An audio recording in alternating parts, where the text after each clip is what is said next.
지금까지는 로봇이 사실상 돈을 벌어서 올라갔다기보다는 기대감으로 올라갔던 게 컸는데, 이제부터는 진짜 돈을 벌어서 올라갈 수 있을 만한 기업들이 옥석이 가려지면서 올라가는 시장이 나올 수도 있겠다라는 생각이 듭니다.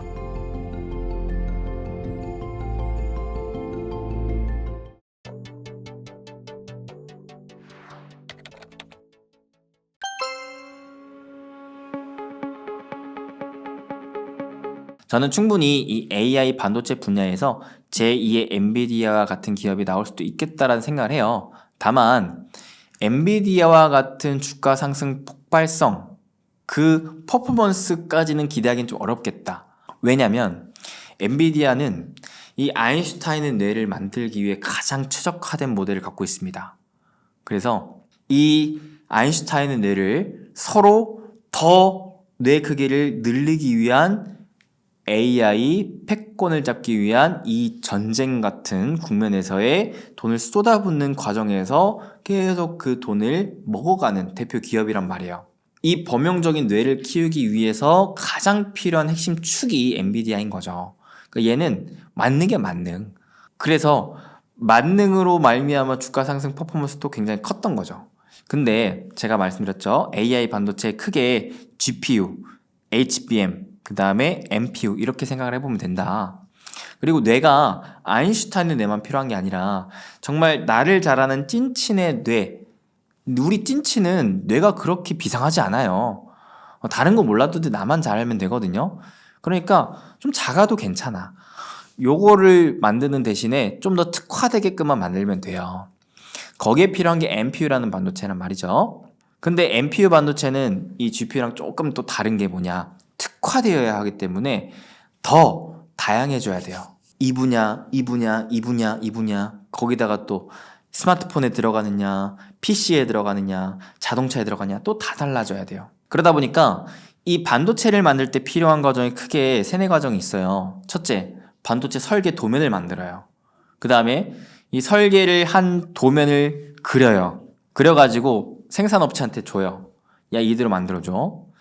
그러면 생산업체가 그 도면을 보고 열심히 만듭니다.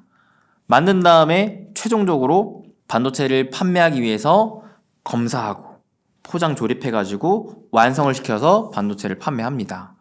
이 과정을 혼자서 다 못해요. 왜? 너무 많은 분야가 있기 때문에. 그러니까 뭡니까? 이제는 장인이 부각받는 시대가 나온다는 겁니다. 나는 다 못해도 돼, 괜찮아. 나 이거 하나만 할 수 있으면 괜찮아. 이거 하나로 그 분야에 특화된 고객들을 모아가기만 하면 돼. 근데 그건 있겠죠. 상대적으로 먹을 수 있는 파이는 적겠죠. 다만 스타트업들에게서도 충분히 기회가 나올 수 있다는 겁니다. 왜? 나는 이거는 설계하지 못하는데 난 너가 필요한 건 설계해 줄 수 있어. 오케이, 그럼 내가 너한테 돈 지불해 줄게. 다른 누구도 못 만드는데 너가 만들 수 있어? 괜찮아, 너한테 돈 더 줄 테니까 만들어줘. 이런 국면이 나올 수 있다는 겁니다. 그래서 상대적으로 기회의 강도가 크진 않겠지만 기회의 종류는 많을 수 있어요. 그래서 이 분야에서는 굉장히 다양한 기회들이 나올 수 있다는 것을 체크를 해보시고, 그런데 그 중에서도 대장이 있을 거 아닙니까? 대장의 특징이 뭐가 있을까요? 누가 얼마나 더 맞춤형으로 많이 할 수 있느냐가 중요할 것 같아요. 즉 맞춤화된 커스터마이징 기술을 여러 방면으로 가지고 있으면서 정말 많은 고객사들을 확보할 수 있는 기업, 이 기업이 누가 될까를 공부해봐야겠죠. 저희 채널에서도 제가 이 기업이 제2의 엔비디아가 되지 않을까요? 하면서 내심 또 공부했던 내용들을 정리해서 알려드렸던 기업이 대표적으로 퀄컴이라는 기업이 있습니다. 벌써 단기적으로 꽤 오르긴 했는데, 제가 이 기업을 좋게 봤던 이유는 이 퀄컴이라는 기업이 이미 스마트폰 PC에 들어가는 반도체 칩을 만들었는데 이 성능이 괜찮다라는 거예요. 우리가 인공지능 비서를 사용할 때 있어서 크게 꿀리지 않고 잘 돌아갔다라는 말입니다.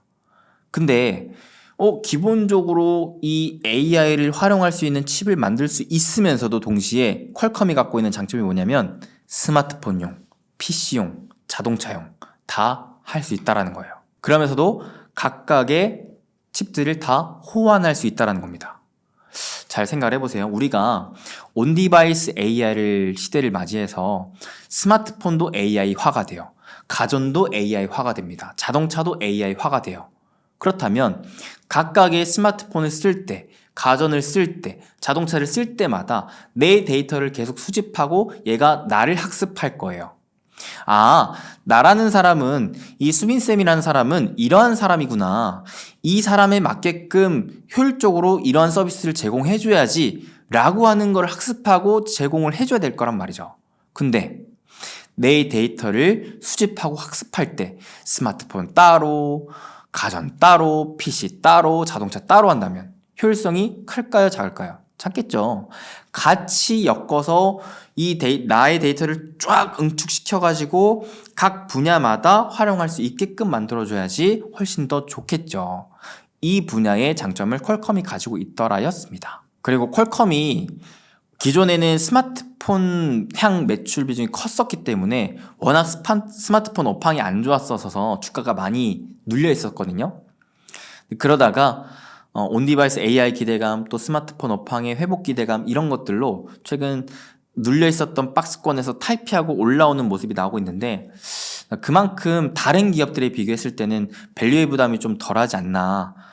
다만 단기적으로는 좀 주가 상승 흐름을 보여줬다 보니까 이 역시 마찬가지 좀 장기적인 호흡을 보시면서 오히려 시장이 좀 하락 조정이 나올 때 좀 더 관심을 가져보면 좋지 않을까. 그 타이밍을 기대하며 지금은 좀 더 공부를 깊게 해보시면 좋겠다라고 생각을 해봅니다.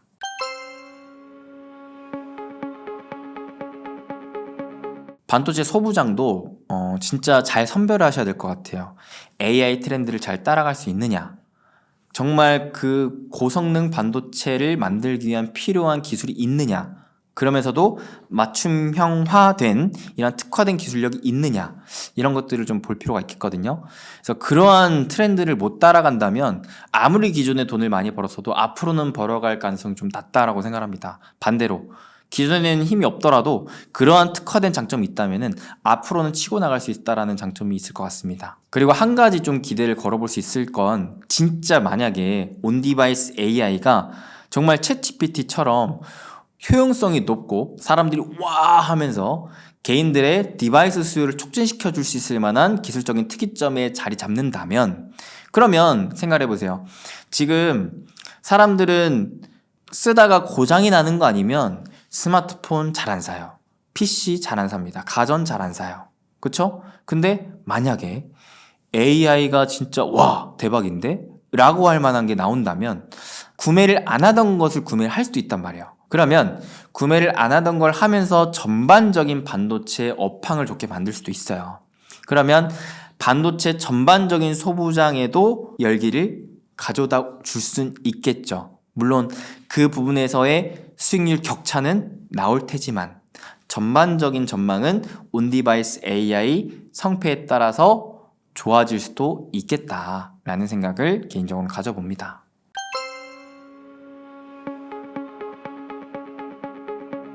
저는 올해에도 로봇주는 굉장히 좋게 봅니다. 제가 사실 2022년부터 로봇을 굉장히 좋게 봤어요. 그러면서도 저희 채널뿐만 아니라 다른 채널에 나가서도 로봇 강의를 정말 많이 해드렸었는데, 옹달 책방에 나가서도 많이 했었고요. 근데 올해도 좋게 봐요. 그 가장 근본적인 원인은 로봇은 이미 구조적인 성장을 탔기 때문이고, 만약에 우리나라 정권 그리고 미국 정권이 바뀌더라도 변함없는 정책적인 수혜를 기대할 수 있는 분야이기도 하면서, 또 기업들이 투자 규모를 확대한다고 봤을 때 가장 또 주력적으로 투자 확대를 넓힐 수 있는 분야가 공통분모가 저는 로봇이라고 생각을 하거든요. 특히나 우리나라 같이 제조업을 기반한 산업 기업들이 많은 국가에서는 우리나라만 놓고 봐도 지금 로봇을 투자를 한다라고 하는 기업들 잘 볼까요? 삼성 한다고 하고요. SK, LG, 포스코, 현대차, 한화, 대기업들만 봐도 거의 요 정도나 될 정도로 정말 안 하는 기업이 없을 정도로 로봇에 투자를 하고 있는 움직임입니다. 로봇을 왜 투자를 하는가?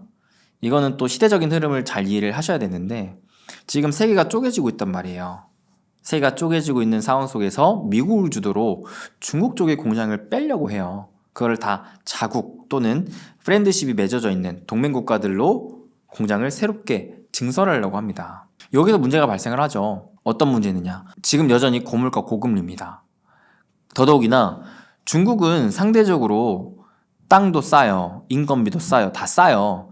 중국에서 만들어진 제품은 싸게 판매할 수 있는 장점이 있습니다. 근데 그 싸게 만들 수 있는 거를 포기하고 비교적 더 비싼 땅, 비싼 인력이 있는 미국이나 선진 국가들 쪽으로 공장을 짓는데요. 그러면 당연히 고정 비용이 높아질 수밖에 없겠죠.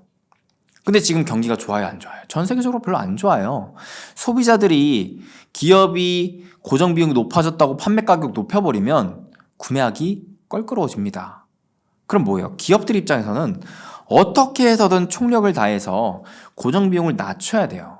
이게 첫째 숙제입니다. 특히나 제품을 만드는 기업들, 공장을 돌려야 하는 기업들 입장에서는요. 그러니까 가뜩이나 선진 국가들에서는 노동법 때문에 또 저출산 고령화 때문에 사람 구하기도 힘든데 비용도 비싸네?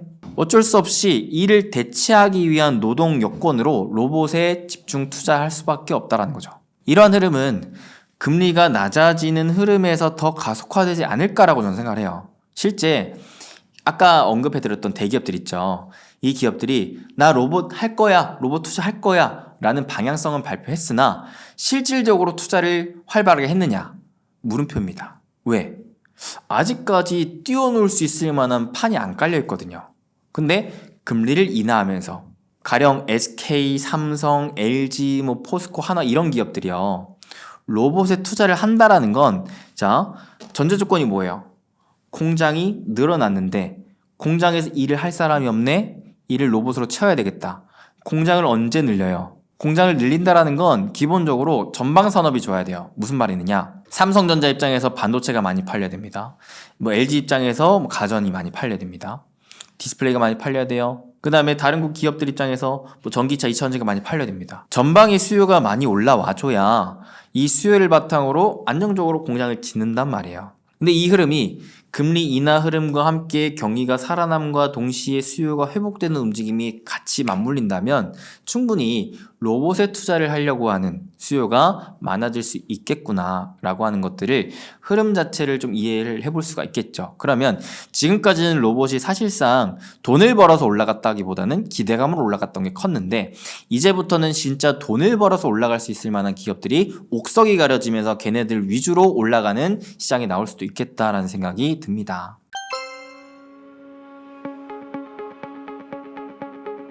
로봇 기업에 대한 투자는 더 신중하고 더 선별하고 더 조심스럽게 해야 될 것 같아요.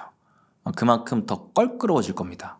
더 힘들어질 거예요. 하지만 어려워진다고 해서 기회가 없는 건 또 아니죠. 어려워지는 만큼 기회 크기는 오히려 더 커질 수도 있어요. 왜? 사람들이 잘 모르기 때문에. 그래서 저는 여러분들께서 더 열심히 공부해 보시면 좋을 것 같다는 생각을 하고요.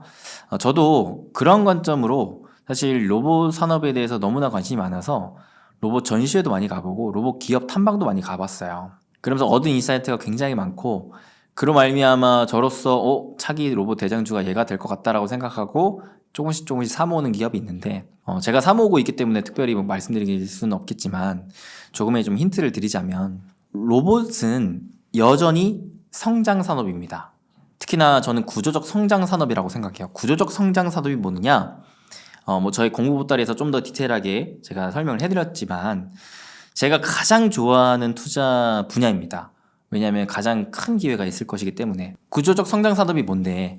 기존에 없던 새로운 게 생기면서 기존의 것들을 대체해 나가는 거예요. 예를 들면 2차전지가 대표적인 구조적 성장 산업이었죠. 왜?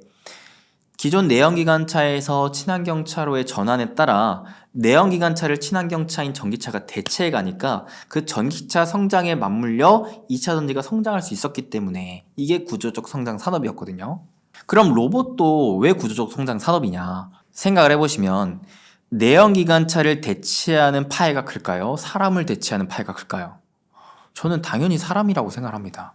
사람이 할 수 있는 게 얼마나 무궁무진합니까? 그쵸? 사람의 손, 발, 눈, 뇌를 이제는 로봇이 대체해가는 과정이 있기 때문에 정말 무궁무진한 성장 가능성이 있다. 그만큼 투자 기회가 있다라고 생각을 하는데 그렇다면 이러한 구조적 성장 산업에서 투자 기회를 잡을 때 굉장히 중요한 포인트가 뭐냐? 중요한 기준들이 몇 가지가 있긴 한데 대표적으로는 침투율이 가팔라야 됩니다. 즉 기존의 것을 빠르게 대체해 가야 돼요. 먹어가야 됩니다. 이 성장률이 높은 놈들이 좋아요. 빠르게 치고 나간다는 거죠. 그런 관점에서 현재 2024년 기준 로봇이 정말 많은데 그 중에서도 성장률, 침투율의 이 상승분을 다른 것보다도 높게 평가할 수 있을 만한 분야가 누가 있느냐를 보면 크게 세 가지 분야가 있습니다. 하나가 협동 로봇, 두 번째가 AMR 로봇, 세 번째가 수술 로봇이에요. 사실 이 분야를 제가 작년에도 여러 차례 강의를 해드렸었어요. 그래서 협동 로봇의 우리나라 대표 주자 두산 로보틱스, 레인보우 로보틱스 미친 듯이 올라갔죠. 근데 아직 안 올라간 거는 상대적으로 뉴로메카가 안 올라갔고, 뉴로메카가 안 올라간 이유는 아직까지 대기업들의 뭔가 투자가 안 나왔어요. 근데 만약에 얘가 뭐 대기업에 투자를 받는다 하면은 또 올라갈 수도 있겠죠. AMR 같은 경우 AMR이 뭐냐? AMR은 쉽게 말해서 자율 이동 로봇이라고 생각하면 됩니다. 대표적으로 물류창고에 많이 쓰여져요. 물류창고는 로봇이 왔다 갔다 하면서 이쪽에 있던 물건 이쪽으로 옮기고, 이쪽에 있던 물건 위로 옮기고, 좌우로 옮기고, 옆으로 옮기고 계속 왔다 갔다 하면서 물건을 옮겨야 되거든요. 사람의 손과 발을 대체해주는 거죠. 근데 기존에는 얘가 발만 있었어요. 발만. 정해져 있는 루트대로 왔다 갔다 왔다 갔다 왔다 갔다 반복만 할 수 있었어요. 이걸 우리는 AGV 로봇이라고 불렀어요. 근데 이게 한 단계 업그레이드 된 거예요. 얘가 발에서 눈이 달렸어요. 그러니까 센서로 주변 상황을 딱 볼 수가 있어요. 그래서 이쪽 길이 최적의 경로인데 사람이 오고 있네? 잠깐 멈춰야겠다. 좀 피해 가야 되겠다. 공장의 라인이 좀 바뀌었네? 이쪽을 향해서 가야 되겠다. 스스로 보고 판단할 수 있다는 거예요. 이걸 자율이동 로봇 AMR이라고 합니다. 여기서 한 단계 더 지나간 게 그 AMR 왔다 갔다 보면서 이동하는 로봇에다가 위에 팔을 답니다. 이렇게 생긴 팔을 달아요. 이걸 보통 협동 로봇이라고 불리우는데 이거를 결합을 시킵니다. 그래서 손, 발, 눈이 달린 로봇인 거죠. 요게 기존에는 물류창고 위주로만 많이 쓰여졌었는데 워낙 기술이 진화되고 효용성이 커지고 가격이 또 단가가 싸지면서 어디에 또 도입이 되고 있느냐? 자동차 공장, 반도체 공장, 2차 전지 공장에 쓰인다고 합니다. 그러니까 어떻게 됩니까? 기존에 쓰여지지 않았던 공장들에서 이 로봇을 도입해서 써요. 이게 바로 구조적 성장이라는 겁니다. 침투율이 높아지고 성장률이 가팔라지고 그 로봇을 만들어서 판매하는 기업들이 더 많은 고객들을 확보하면서 돈을 벌어갈 수 있는 구조가 나온다는 거죠. 그리고 또 상대적으로 협동 로봇 기업들에 비교했을 때 AMR 로봇 기업들이 벌어들이는 이익 대비 시총이 좀 싸요. 밸류가 좀 쌉니다. 그렇다라는 건 그만큼 올라갈 수 있을 만한 여력이 있다라고도 받아들일 수 있는 것 같습니다. 대표적인 우리나라 기업으로 누가 있느냐? 유진 로봇, T로보틱스, 티라유텍, V1텍 이런 기업들이 있어요. 마지막으로는 수술 로봇이죠. 저는 사실 수술 로봇이 현 시점에서는 장기적으로 바라봤을 때 로봇의 끝판왕이 아닐까 싶어요. 왜냐면 그만큼 미세 작업을 해야 되고 그만큼 기술적인 농도가 짙어야 돼요. 얘를 만들 수 있는 기업은 별로 많지가 않습니다.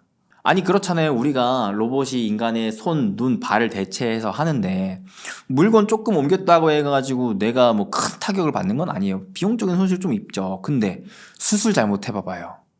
사람 죽습니다. 그거 누가 보상해 줍니까? 그렇죠? 그렇기 때문에 더 고도의 기술력을 요구를 합니다. 그래서 이를 만들어서 판매하는 기업들이 밸류 평가가 굉장히 높게 평가가 돼요. 그래서 우리나라도 굉장히 다행히도 이를 만들어서 판매할 수 있는 기업들이 몇 개가 있는데 아직까지는 글로벌 기업들에 비교했을 때 좀 상대적으로 평가가 절하되어 있죠. 시장성을 크게 확보하지 못하고 있기 때문에. 왜냐? 이 시장은 북미 시장이 엄청나게 크거든요. 그래서 어떻게든 북미 시장으로 진출해서 구조적인 성장을 노려갈 수 있는 기업들을 계속 관찰하면서 주목할 필요가 있겠는데 대표적인 후보군으로는 우리나라 큐렉소, 미래컴퍼니, 고영이라는 기업이 있습니다. 이런 기업들 중에 여러분들이 스스로 계속 공부해보면서 누가 과연 더 경쟁력이 있는가, 성장성이 있는가 이런 것들을 판단해 보시면 좋을 것 같아요. 앞으로 로봇 기업이 더 치고 나갈 수 있는, 즉 차기 대장의 모멘텀을 띠는 특징은 뭐가 될까에 대한 기준을 몇 개 잡아봤는데 하나가 당연히 기술력이죠. 근데 여러분들이 아셔야 될 게 하드웨어 껍데기 만드는 기술이 그렇게까지 어렵진 않다고 합니다. 뭐가 어렵느냐? 소프트웨어 기술이 없다고 해요. 생각해보세요. 내가 팔을 만들었어요. 이 팔 만드는 건 어렵지 않아. 팔을 어떻게 움직이느냐가 중요한 거예요. 반도체 공장에 맞게끔, 이 공정에 맞게끔 움직여줘야 된다는 거죠. 사람을 살리는 수술을 하게끔 만들어줘야 된다는 거죠. 이거는 소프트웨어 기술에 달려있다. 두 번째, 하드웨어 껍데기를 만드는 게 그렇게 어렵지 않기 때문에 뭐가 중요하냐면 이 원가 절감을 시키는 게 중요해요. 당연히 이 로봇 팔을 써서 구매하는 입장에서는 좀 더 싼 거를 택하겠죠. 싸려면 뭐가 필요하냐면 부품을 내재화 시켜줘야 됩니다. 부품을 다른 기업들한테 다 사오면 중간중간에 못 되고 하면서 비용만 부과되고 판매 가격을 높일 수밖에 없어요. 그 다음에 고객들이 막 이래저래 요청을 하는데 나는 1년에 10대밖에 못 만들어. 그럼 얘는 당연히 성장성이 제한적이죠. 그러니까 생산력도 중요합니다.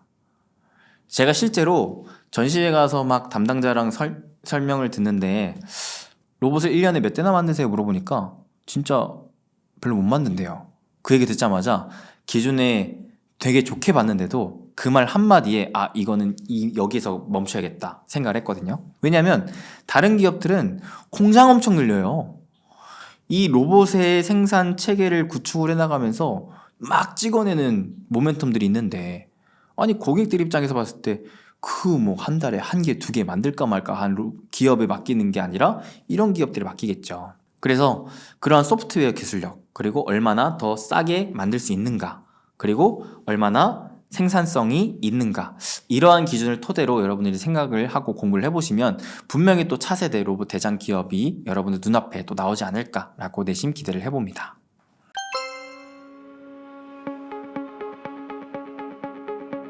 2024년은 제가 보는 관점 23년과 좀 비슷한 맥락, 하지만 좀 더 투자의 난이도는 어려워질 수 있겠다. 그래서 23년을 제가 좀 복기를 해봤을 때 어떤 것들이 굉장히 중요한 포인트였느냐라고 생각을 해보니까요. 박스권 장세였기 때문에 한 해의 주도주가 계속 달리는 게 아니라 그때마다의 주도주가 계속 바뀌더라. 그래서 한 차례 박스권 상단에서는 조금 주식 비중을 낮추고 하단 구간에서는 조금 주식 비중을 높이는 이런 전략이 좀 필요한 거고, 둘째로는 각각의 주도주가 누가 될지를 미리미리 캐치하고 준비하는 게 중요하다. 올라갈 때 따라잡으려고 하는 게 아니라 다음 주전 누가 될까를 미리부터 공부하고 준비하는 게 중요하다. 그래야 싸졌을 때 살 수 있는 용기를 통해 기회를 잡을 수 있거든요. 그래서 작년 한 해를 돌아봤을 때 어떤 것들이 주도주가 됐느냐? 결국 심플했습니다. 돈의 흐름이었습니다. 돈의 흐름, 정부의 정책적인 수혜주는 누가 됐었느냐? 기업의 투자에 따른 수혜는 누가 됐었느냐? 잘 한번 생각을 해보세요. 작년 한 해 누가 강했느냐? 2차전지, 로봇, AI, 반도체. 대표적으로 강했던 애들이 다 대부분 정부 정책의 수혜를 받거나 기업의 투자에 따른 수혜를 받거나 였습니다. 올해도 마찬가지지 않나 싶어요. 그래서 올해 과연 정부의 정책적인 수혜는 어디로 향할 것인가? 상반기에는 좀 불확실하다 보니까 하반기에 좀 집중해보자. 그 다음에 기업의 투자의 방향성은 어디에 좀 더 집중할 것인가? 대표적으로 IT 분야에 좀 많겠다. AI, 로봇, 그 다음에 반도체. 그래서 사실 제가 이런 전반적인 부분을 이번에 또 여러분들께 특별히 또 새해 선물 맞이 여러분들이 2024년 새해 투자 전략을 잡고 나의 투자 실력을 기르고 유망한 산업 탑5에 대한 심층적인 또 공부를 하고 싶어 하시는 분들을 위해서 전반적인 강의와 그 강의를 기반으로 한 교재, 다이어리, 투자 노트, 굿즈까지 완전 풀 패키지로 구성을 해서 또 제작을 한 게 있거든요.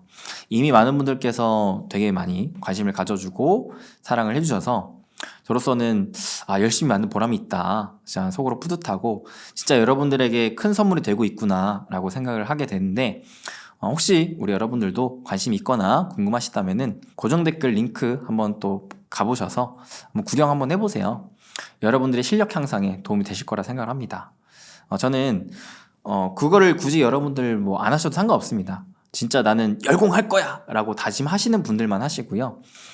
나는 좀 그게 필요 없다 하시는 분들은 오늘 제가 얘기해 드렸던 내용들 전반적으로 다시 정리를 하면서 그래 요런 것들 기준을 토대로 내가 한번 스스로 공부를 해봐야 되겠다. 그런 말미암아 여러분들께서 다 누구든지 2024년 새해에 정말 여러분들이 원하시는 또 값진 결과들을 향해 차근차근 여러분들이 할 수 있는 최선으로 나아가며 그 값진 결실을 맺어서 또 복된 한 해 되는 여러분들 되시길 또 응원하며 소망하며 오늘 또 이렇게 방송 마치도록 하겠습니다. 조금 늦었지만 여러분들 새해 복 많이 받으시고요.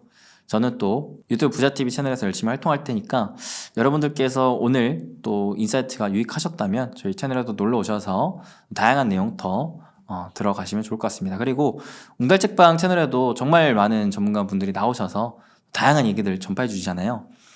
여러분들께서 한 가지 좀 숙지해야 될 것이 누군가의 말만 듣고 투자를 하는 건 저는 투자가 아니라고 생각을 해요. 이거는 그 사람의 신뢰를 산 거지 내가 주식 투자를 한 건 아니다. 결국 무엇이 중요하냐, 여러분들이 막 이런저런 얘기들을 다 종합적으로 듣고 오케이 이게 좋아 보이는데 그럼 이거를 집중적으로 내가 한번 파봐야 되겠다 해서 한번 기업 분석도 해보고 리포트도 읽어보고 사업 보고서도 읽어보고 하면서 정말 오케이 이거를 내가 이러한 기준에 의거해서 투자를 해야 되겠다 라고 하는 나만의 투자 이유 근거 기준을 명확하게 잡고 투자를 하는 게 저는 실질적인 현명한 주식 투자라고 생각을 해요. 그러니까 절대 부디 누군가의 말만 듣고 섣불리 투자를 하기보다는 여러분 스스로의 확신과 기준을 의거해서 현명한 투자하시어 여러분의 실력 향상과 함께 그 그릇만큼 계속해서 여러분의 계좌가 우상향 되길 바라며 진심으로 응원하며 오늘 또 영상 진짜 마무리해 보도록 하겠습니다.